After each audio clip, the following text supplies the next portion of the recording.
চট্টগ্রামের রাউজানে ফের হত্যাকাণ্ড। দুর্বৃত্তের গুলিতে প্রাণ গেল যুবকের।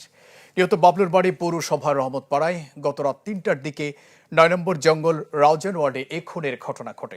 গুলিবিদ্ধ অবস্থায় উদ্ধার করে ভোরে চমেক হাসপাতালে আনলে তাকে মৃত ঘোষণা করেন চিকিৎসক। রাউজান থানার ওসি সাজেদুল ইসলাম জানান, দাওয়াত শেষে বাড়ি ফিরছিলেন বাবলু।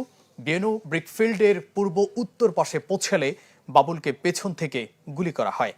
বাবলু বিভিন্ন আইন শৃঙ্খলা বাহিনীর সোর্স হিসেবে কাজ করতেন। এ নিয়ে ক্ষুব্ধ মহল তাকে হত্যা করে থাকতে পারে।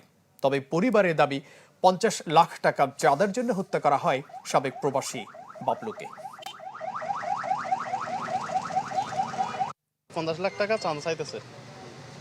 ও সাবেক প্রবাসী, ওর থেকে টাকা আছে, অনেক বিশাল টাকা আছে, ওরা টাকা চাঁদা দিতে চাইতেছে। আর কয়েকবার আমাকে কিডন্যাপ করছিল, একবার বহদ্রাটে রমজানের সময় একবার কিডন্যাপ করছিল, পারে নাই, পাবলিক ছিল, পারে নাই।